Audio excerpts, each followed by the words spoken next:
வணக்கம். சென்னையில் ஆபரண தங்கத்தின் விலை மீண்டும் சரிவை சந்திக்க தொடங்கியிருக்கிறது. மீண்டும் குறைந்த தங்கம் விலை. இதனால் முதலீட்டாளர்கள், நகைப்பிரியர்கள் மற்றும் இல்லத்தரசிகளுக்கு ஒரு மகிழ்ச்சிகரமான ஒரு செய்தியாக இருக்கிறது.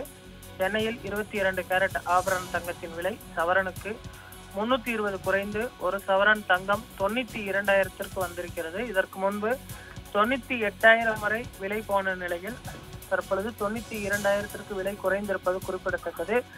ஜிஎஸ்டி வரி விதிப்பு, செய்கூலி, சேதாரம் எல்லாம் சேர்த்து 1 லட்சத்திற்கு மேல் விற்பனையான தங்கத்தின் விலை தற்பொழுது சர்ரென குறைய தொடங்கியிருப்பதும் குறிப்பிடத்தக்கது. அதே போன்று கிராமுக்கு 40 குறைந்து 1 கிராம் தங்கம் 11,500 ரூபாய்க்கு விற்பனையாகிறது. 1 கிராம் வெள்ளி 174 ரூபாய்க்கு விற்பனையாகிறது. பார் வெள்ளி 1 கிலோ 1,74,000 ரூபாய்க்கு விற்பனையாவது குறிப்பிடத்தக்கது.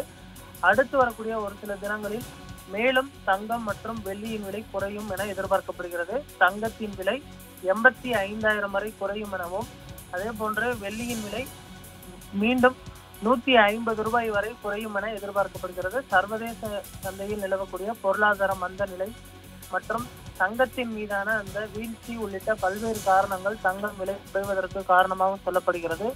அடுத்து வரக்கூடிய ஒரு சில தினங்களில் தங்கம் விலை மேலும் குறையலாம் என்பதனால் வரக்கூடிய நாட்களில் தங்கம் வாங்குவதற்கு ஏதுவான நாட்களாக இருக்கும் என கணிக்கப்படுகிறது. ஆனாலுமே கூட இந்த வருட இறுதிக்குள் 1 லட்சத்தை எட்டும் என எதிர்பார்க்கப்படுகிறது. ஒரு அளவில் விலை வீழ்ச்சி கண்டதற்கு பின்பு மீண்டும் விலை ஏறத் தொடங்கும் என எதிர்பார்க்கப்படுகிறது.